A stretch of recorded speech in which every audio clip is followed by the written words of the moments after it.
All right, good morning.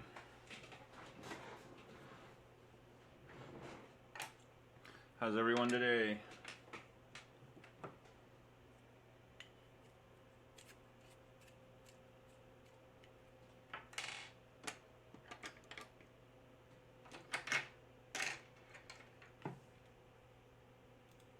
Good morning.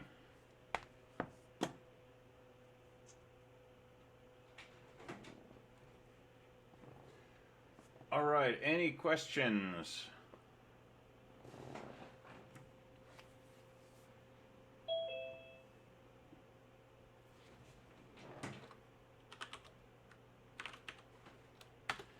All right, let's start with ODP 208 then.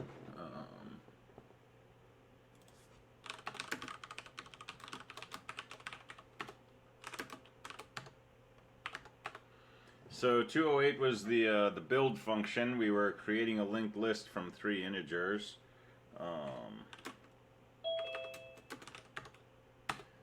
And it works kind of the way we described yesterday, right? Basically, I made 4 separate variables. You don't have to do this, but this was the don't think too hard way to do it. Make 4 separate variables, right? Sentinel, node 1, 2, and 3. Allocate space for each of them. So those point to something viable in memory. Set the data values for each of them to match the values that were passed into the build function, and then just link up the pointers. So Sentinel points to the first node, first to the second, second to the third, and the third is the end of the list. And you're good to go.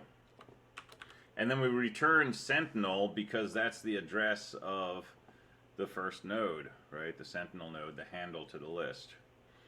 Now, if we just declared a struct node Sentinel, struct node N1, N2, N3, we could still do this kind of stuff.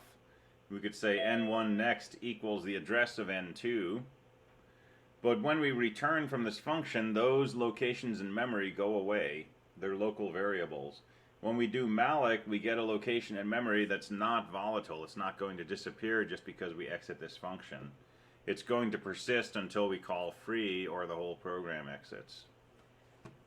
So that's the magic of using malloc as opposed to just a local variable.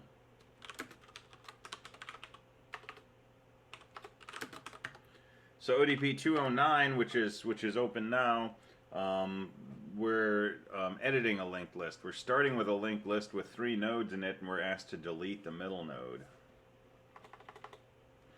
So we get a pointer, which could be a sentinel, could be a data node. It doesn't make any difference. The pointer is a pointer to a node whose next field is some node we want to delete, and that node has at least one node after it. Probably exactly one node after it. And so to make this work, we basically take the pointer's next field and we change it to this node's next field. Well, how do you find this node's next field? Well, you have to find this node. How do you find this node? It's pointer arrow next. So we could do pointer next equals pointer arrow next arrow next. But set yourself up some temporary variables. Maybe call it, pointer, delete me, and next node, or something like that.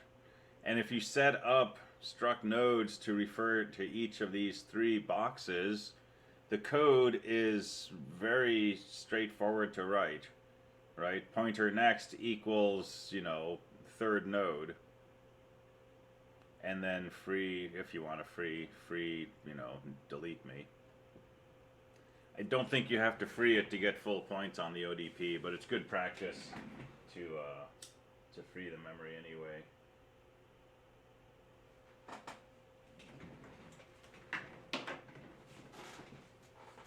All right, questions on any of that? Yeah, I don't think you need to free it, but at least one person did and still got full points, so I would say go ahead and free it.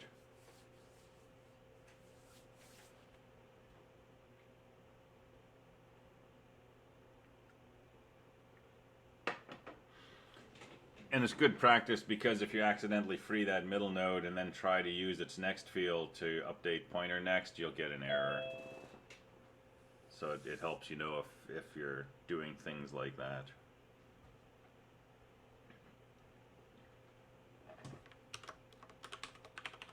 All right. right, so that was ODP 209.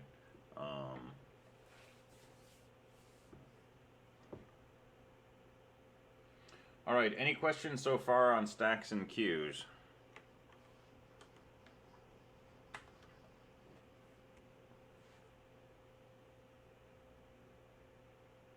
Is it bad practice or anything to include headers in the personal header? You mean like to have a myprogram.h that includes standard.io.h? That's usually fine. Yeah, that's fine. We can get into you know, header guards. There's things you usually do in include files to make sure you don't accidentally include a file more than once. But I don't think we need to worry about that for what we're doing. But yeah, it's not uncommon to include standard I/O in your own thing. Yeah, using ifdefs and setting up variables.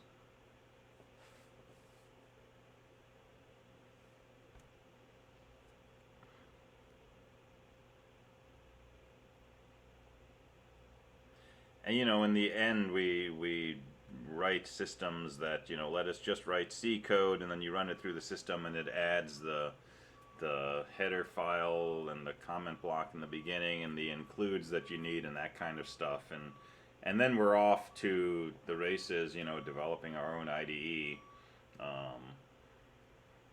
If we don't want to have to type that stuff all the time, and you know, that's been done, and so we have development environments that will fill those things in for us, and in some cases, you know, almost write the whole comment block before each function and things like that. We'll see some of that in 223 when we do Java. We'll be doing Java in Eclipse. And before a function, if you just type /** enter, it will make a whole template comment block for you that will have the name of the function, a list of all the arguments, the type of each argument, whether there's a return value and the type of the return value, and then you just, you know, go in and you just fill those in. But it makes a nice template for you to kind of support this notion of documenting your code. And then it gives us ways to turn all that documentation into nice HTML files, so we can have, you know, a whole web page of documentation for our functions, our classes. All right, so let's continue talking about linked lists. Doxygen. Yeah, I was thinking about Java doc, but yeah, same idea.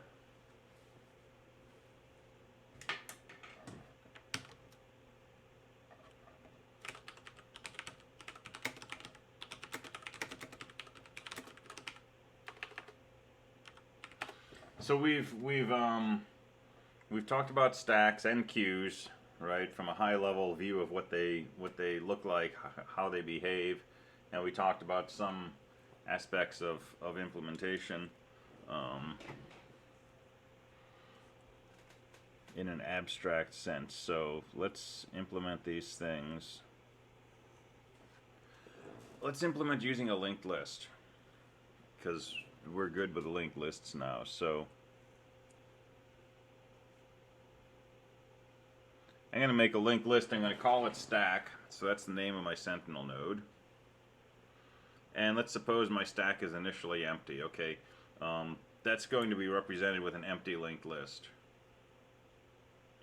And remember, there's two things that we want to do. We want to push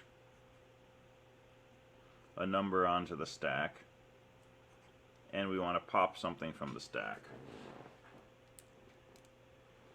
And I'm not going to worry about empty, full, init, and stuff like that for now. So let's just think about push and pop. So when I want to push something onto the stack, what am I going to do? I'm going to insert a new node at the start of the list.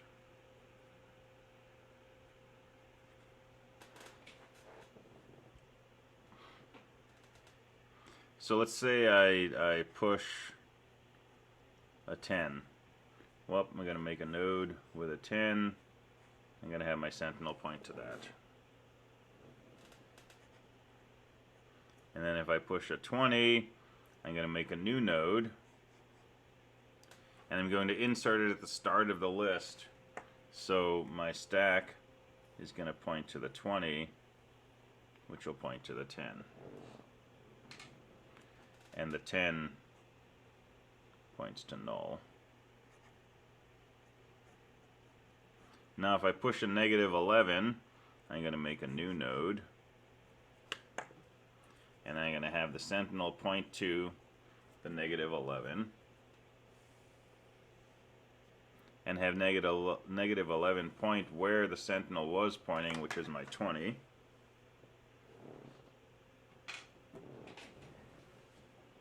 So I've got a spaghetti ball, but I don't care about that because the computer has to deal with it. We don't. But what's our linked list look like? Sentinel node points to a negative 11, points to 20, points to 10. Negative 11, 20, 10. Bang, bang, bang. If we go through our list from beginning to end, we are visiting our data in the opposite order from which it was pushed. So this is preserving our LIFO structure. And when we want to pop, we just remove the first node.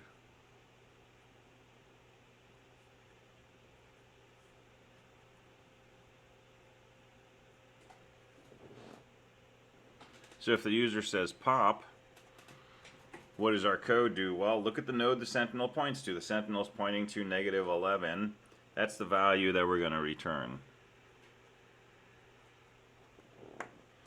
Delete that node from your list. How do we do that? Have the sentinel point where that node is pointing. Well, this node's pointing to negative 20, so let's change the sentinel to point to negative 20 also.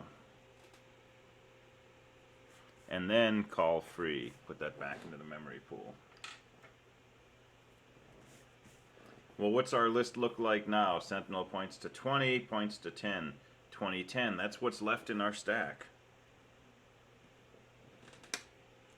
So if I do another pop, I'm going to return the node the sentinel is pointing to.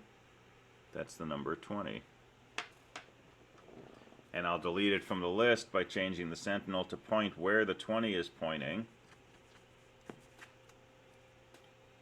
Well, 20 points to 10, so I'll change my sentinel to point to 10, and then I'll return that to the free memory pool.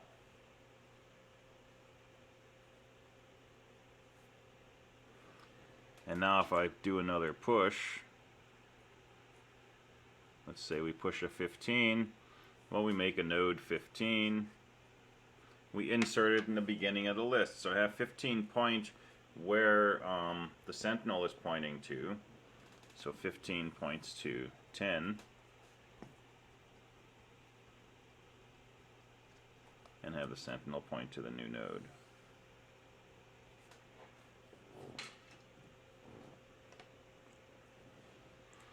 So let's empty our stack. We'll do another pop. We'll return the value the sentinel is pointing to. Have the sentinel go back to pointing where the 15 points. 15 is pointing to 10, so the sentinel points to the 10. Free that from memory. Do one more pop. Return the value the sentinel is pointing to. Have the sentinel point where that 10 is pointing.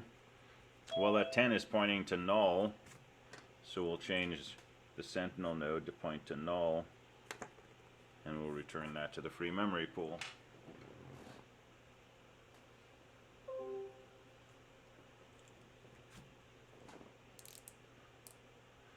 If we try to pop again, that's a stack underflow, right? There's nothing left in our stack to pop. And we know that because, you know, the stack's next field is null. So is empty.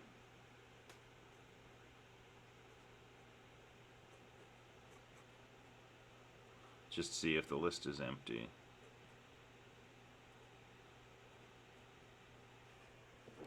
If it is, nothing left in the stack.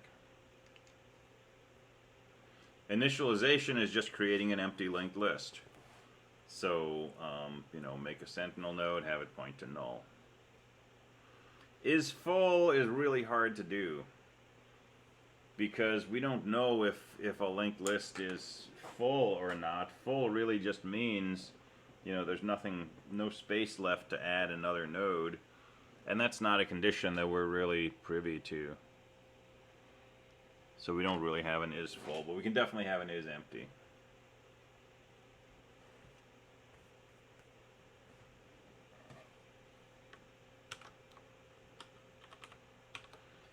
All right, what's the order of efficiency of these operations? How much time does it take to push something or pop something to or from the stack? And more than how much time does it take, we're interested in how does that time change as the stack gets bigger. So this is what this order of complexity, this O notation is. It's order 1, right? These operations take the same amount of work regardless of how many things are in our linked list, because we're always inserting and removing the first node after the sentinel.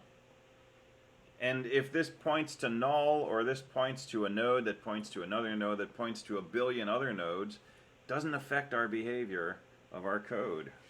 We don't need to interact with all of those other nodes. We're always interacting with the sentinel, the first node, and the node that it points to. So these are all order 1, which is nice. Fixed amount of time no matter how big the data space is.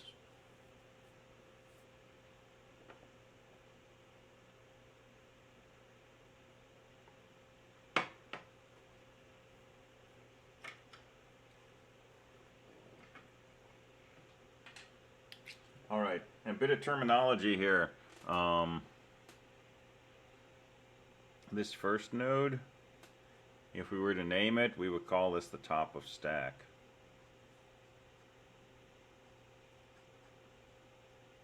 TOS.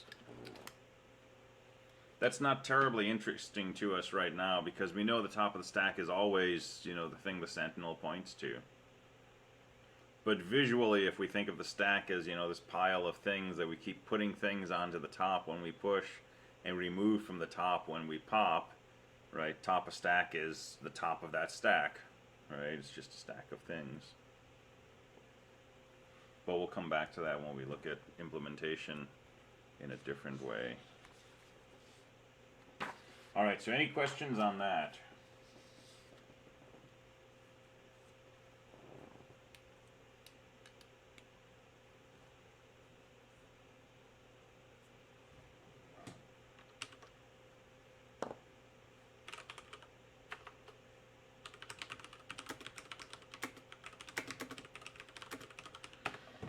All right, let's go on to queues.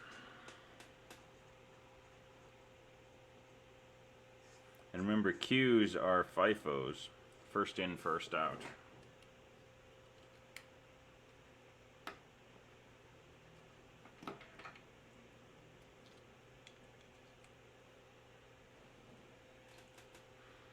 So let's make a linked list.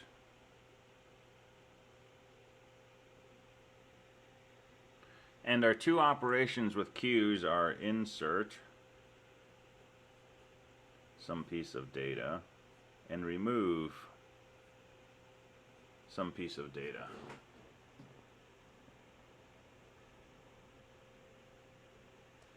And we had terminology for this, so which end do we insert at? It's random, but it's fixed for this class.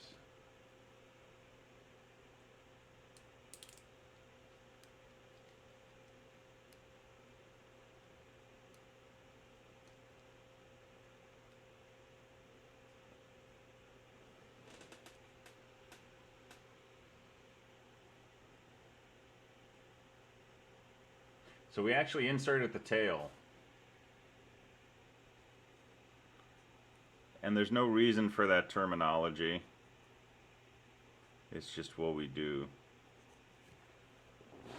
So here's a kind of gross way to think about this. It's opposite of biology, right? You insert at the tail and you take out from the head. So that's how I remember it. It's backwards. but we also think about the head of the line, right? So the head of the line is the person that's going to, you know, get into the event next. So that's where we're removing from the queue. Head, cat, tail. All right. So so we're going to implement our queue with a linked list.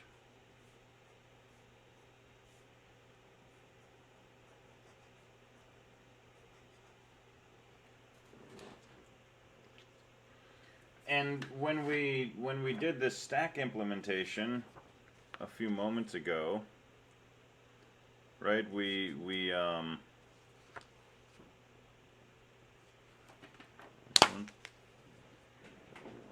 Right, we pushed a 10 and a 20 and a negative 11, and we had a 10, a 20, and a negative 11.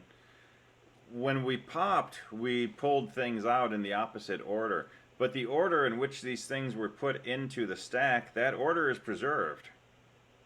If we put in, you know, first, second, third, I mean, we can find the first thing we put in. It's the first thing in the list. The second thing is the second thing in the list.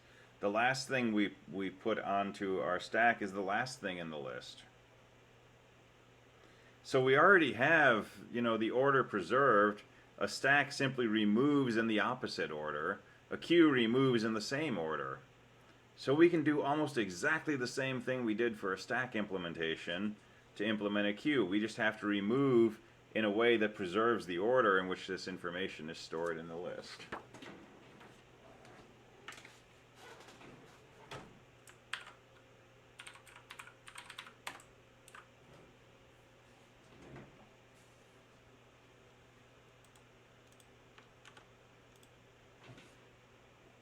All right, so let's do some stack operations.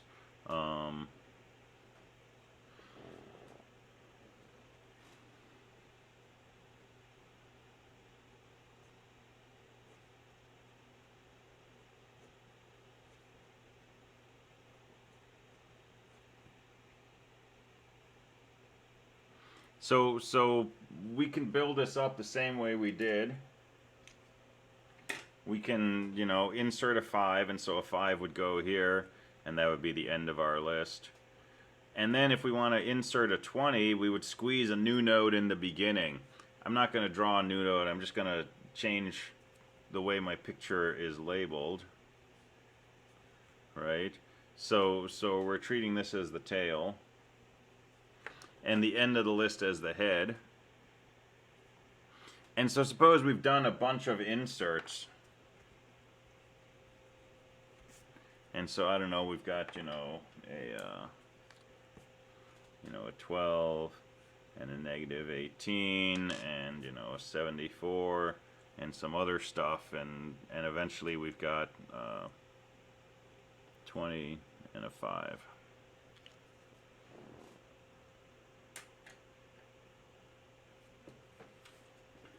Head, cat, and tail. I think you actually only need like one of those. I think if you have head, you can use that as cat, and you can also use that as tail, because you can put switches on it.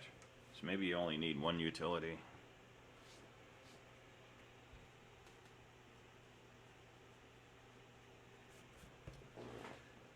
All right, we're inserting at this end, so we keep, you know, putting a new node in here and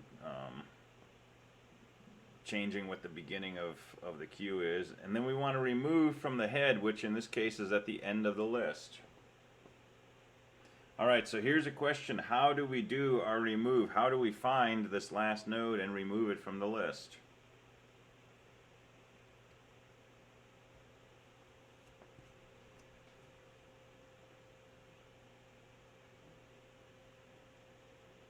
Loop through the list to the end. Right, that's the most straightforward way. Start with the sentinel node, keep going, keep going, keep going until you get to the last node. How do you know it's the last node? Because its next field is null. And as you're doing that, keep track of the previous node, and then when you've gotten to the end of the list, that's the value you're going to return, and change the previous node so that its next field is null, and then release this from memory. Alright, so the way we're doing this, insertion, That's an order 1. But removal is looking like an order n. That's a problem. Order n, we don't want that. We want to try to avoid that. At least get to log n, but ideally get back to order 1.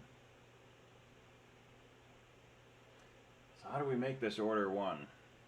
What are some ideas here?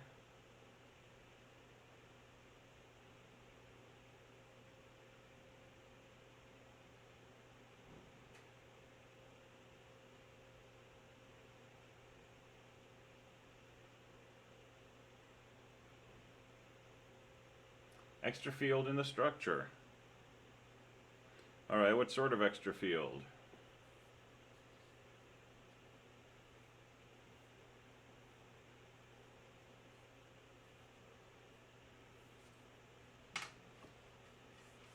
Have a Boolean for the last node.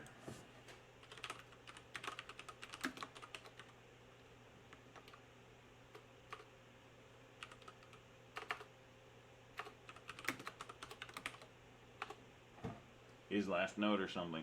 Alright, that will help in identifying the last node.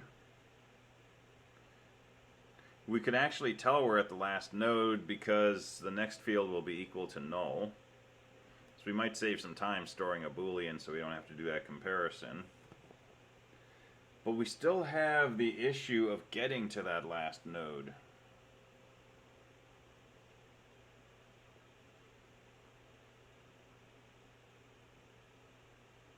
Make a variable that stores a pointer to the last node. Okay, so let's actually make a variable called head and have that point to the last node. So when we want to remove, we don't have to start here and work all the way through. We have a variable that points us to the last node. We hop out there, we find the value of 5, we return that 5, we free this from the memory pool. There's one detail still. What's the one extra thing we got to do? Right, we've got to change head when we're done with all of that to point to where the new head of the queue is. So this is where a doubly linked list will come in nicely. Because we can get to the head, the end of the list, really quickly by just following this variable. And we can back up one spot if we have a previous pointer. And then when we're all done, change our variable head to point to this node. And then the next time that we want to remove, we follow the head variable and it takes us right to this node and we do the same thing. And then we're back to order 1.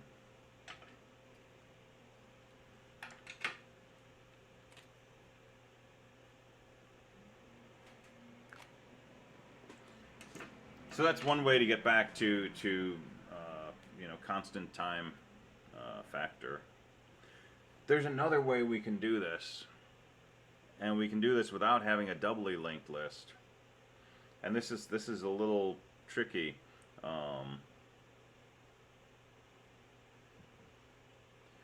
The whole business with backing up a node has to do with removing something. If we want to add something to the end of a list, we don't need to back up. We just need to change where this thing points. If we want to remove from the end of the list, we need to back up. We need to know what the previous node was so we can change that.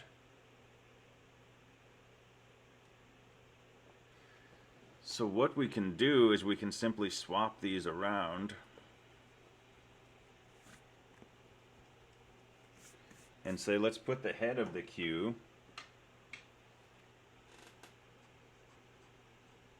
as the first thing in the list.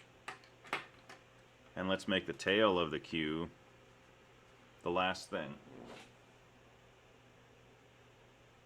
Why does that help? Because when we insert at the tail, we just have to add a new node. So if we want to insert, we follow this tail variable out to the last node. We create a new node. We put its new value in, whatever, n. We change the tail to point to that last node, right? The previous node to point to that last node. And then we change our tail variable to refer to that. And none of that involved doing anything with the rest of the list. On the other hand, when we want to remove, we're always just removing the thing the sentinel points to.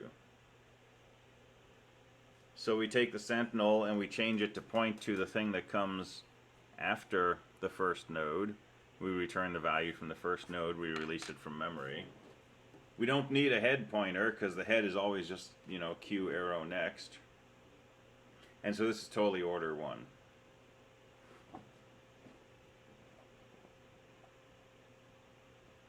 Circular list is not a bad idea, actually, in the sense that if we had a circular list, we wouldn't need a tail pointer because we could just start with the first node and go backwards, and that would encompass our tail pointer. And then if it was doubly linked as well as circular, right, we would just you know, back up by following the previous node. So a circular doubly linked list takes care of all of this in one fell swoop. But if we have a singly linked list, we can still have order 1 by making sure the head is at the beginning of the list, tail is at the end. We're still inserting at the tail, removing from the head. We're just changing how those are stored in the, how those are represented in the linked list. And this is a case where, you know, as an abstract data type, our main program calls insert, it calls remove, it calls init, it calls isEmpty, and so on and so forth. It's completely agnostic to these implementation details. Our main program should not be affected by whether the head is over here or the head is over there. Or whether we're implementing this with a singly linked list or a doubly linked list or a circular doubly linked list. None of that should change what our main program has to do. It may change how quickly it runs. It may change how much memory it uses. But our interface to our queue is through a series of calls, and none of that should be affected by how the queue is implemented. Okay, that's the firewall we keep talking about. This is the main program. This is the implementation of this collection of functions. And we don't go from here to there except through these very specific interface points, these calls to insert and remove and isEmpty and so on. Alright, does that make sense? That ADT notion is an important one. It's going to get more important throughout this course, and it's going to be absolutely vital in 223. So we'll keep referring to it.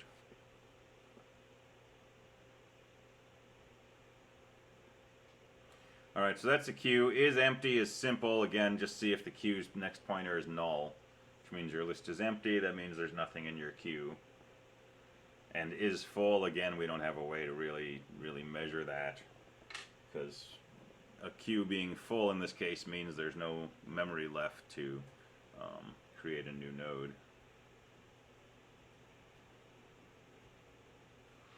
And for all of these things, for queues and for stacks, right, we probably want some kind of way to know, for example, when you say pop, are you allowed to pop something, or are you trying to pop from an empty stack? Are we allowed to remove something, or are we trying to remove from an empty queue?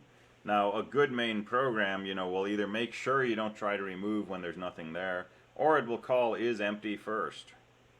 But we still need to be prepared for the possibility of someone calling remove when the stack is empty. And what are we going to do in that case? Well, we can't return a flag because we're returning, you know, a number to show what was removed. So we've got to do something different. We've got to pass an error variable that we, you know, update to say did an error occur, or we've got to return a structure that includes a field to say if there was an error. If we're only putting, you know, positive integers on our queue, we could return a -1 and use that for signaling. We could throw an error at a higher system level and cause the whole program to terminate, and that's not uncommon. But, you know, we could, inside remove, take responsibility for checking to see if there's a problem.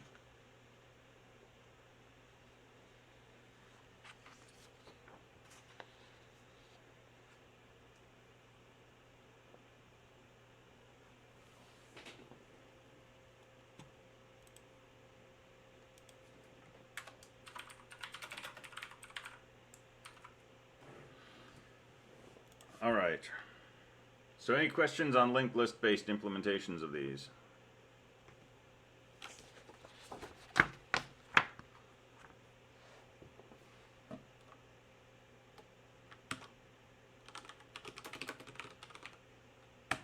All right, let's look at stacks inside memory. So on Zoom, go ahead and use your hand raise feature, and let me know if you've already taken Engineering 270. I'm just curious kind of where we stand as a class.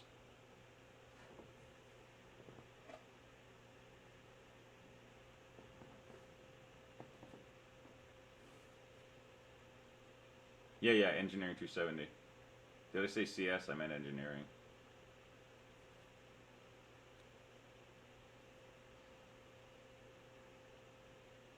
Somewhere in the participants window there's a way to raise your hand, but I'll count you as having your hand up.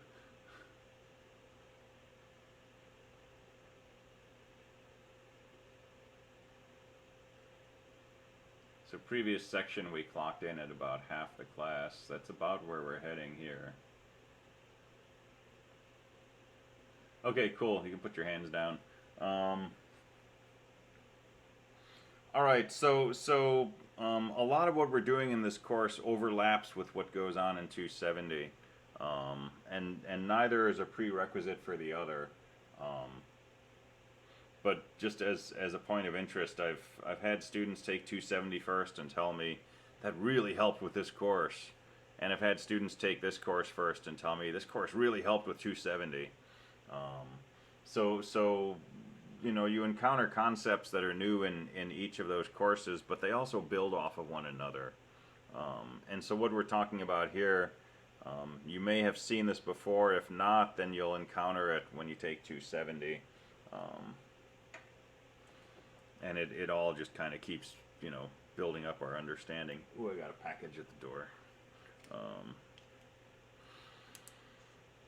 So let's look at stacks inside the memory of a machine.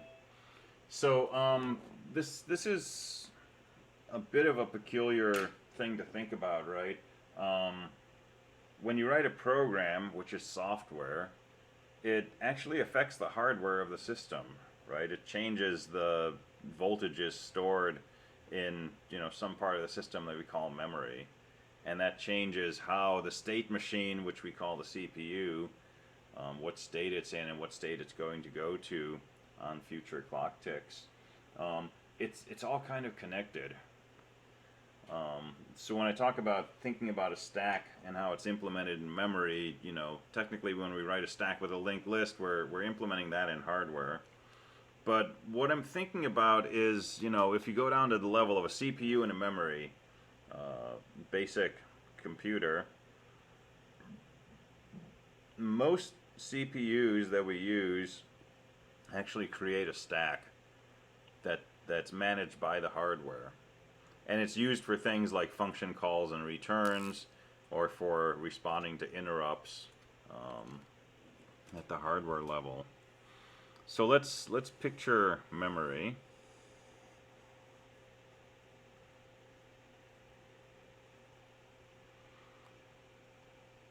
And there's something called a stack pointer.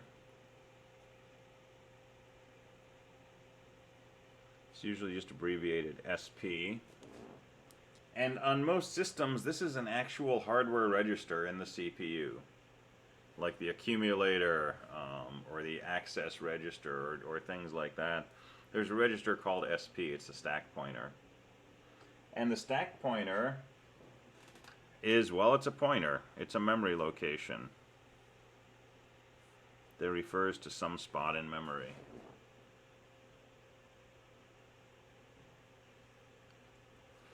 And most CPUs have instructions. These are low-level, you know, some machine language instructions called push and pop, or something similar to that. So let's say we want to push some number A onto the stack. Here's what would usually happen. The system would look at this stack pointer variable and say this is an address in memory. Let's go to that address in memory and let's write the value A in that address. And then let's decrement the stack pointer. So let's change the stack pointer to be, in this case, the prior location in memory. Right, this is not a stack, this is the whole main memory of the machine. This is the thing we keep drawing pictures on when we want to see where pointers point to. So now if you push something else on the stack, exact same thing happens. Let's look at the stack pointer, let's see where that location is in memory. It's this box right here. Let's put a B in there. And then let's decrement the stack pointer.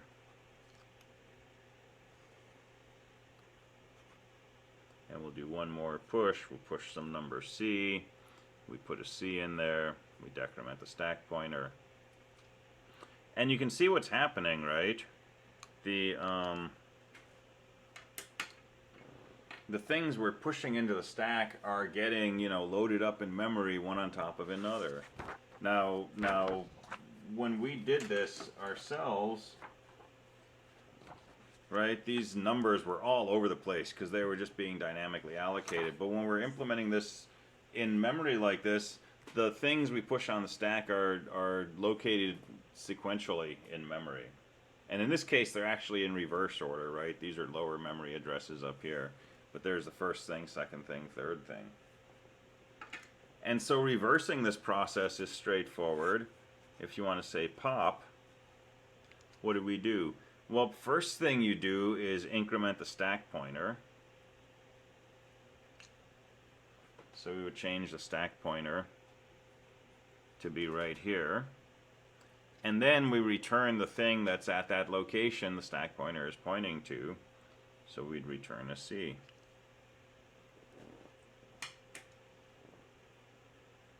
And then if we push something else, well, we would save that in place of the C and we'd move the stack pointer back to here. Alright, a few things to note about this. One, our data doesn't move around in memory. We move the stack pointer instead. So the top of the stack is actually changing. It was here, and then it was here, and then it was here, and now it's back down to here. So by moving the stack pointer around, we don't have to move the contents of the stack. So this will still be order 1, just like with a linked list.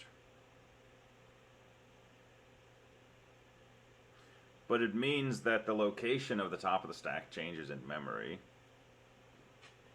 And in this case, we can put something like this.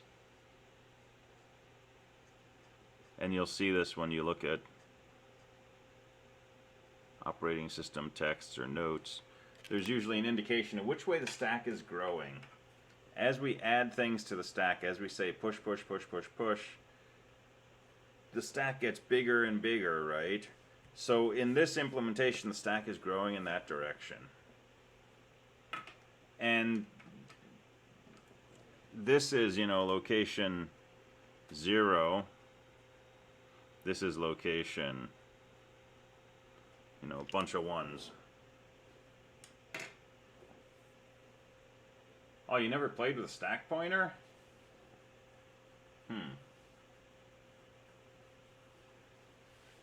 Go back and do your tic-tac-toe game with a stack pointer. No, I'm kidding.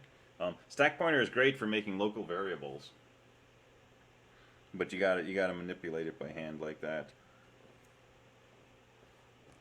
So we think of the stack as going towards the top of the piece of paper, and that's because I've drawn the memory with low addresses at the top of the piece of paper and large addresses at the bottom. This is all fairly arbitrary, though.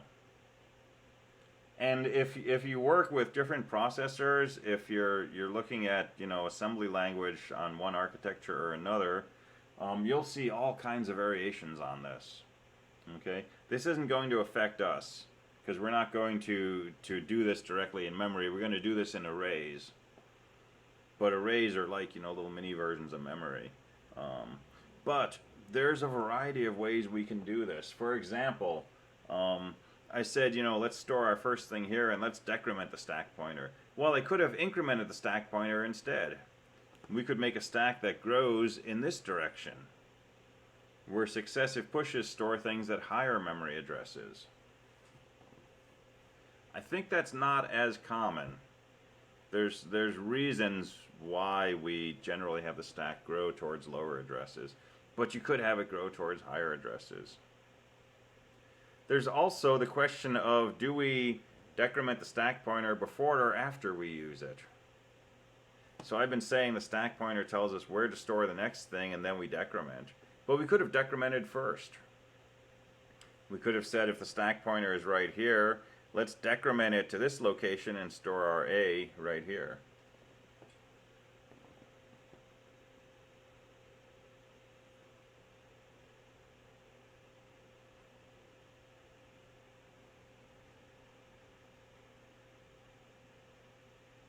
So there's at least 4 ways to implement stacks.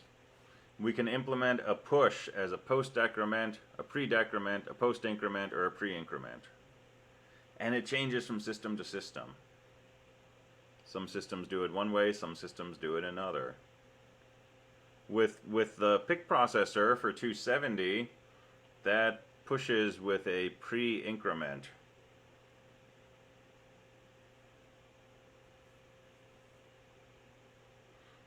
ARM processors usually have a register you can set up to control which way pushes and pops work, and it actually lets you select what the strategy will be.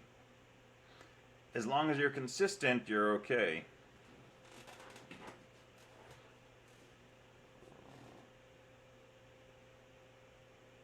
We got hot stock tips going on in chat.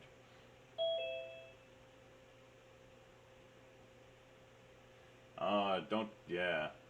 Shorting stock is interesting. If you short stock, you can lose an infinite amount of money.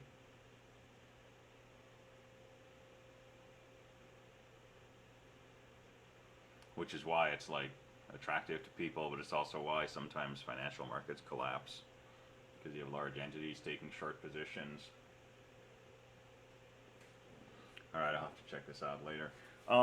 Alright, so this is what happens with a stack when it's implemented in memory. We're interested in this because what we're going to talk about next is how to implement a stack using an array.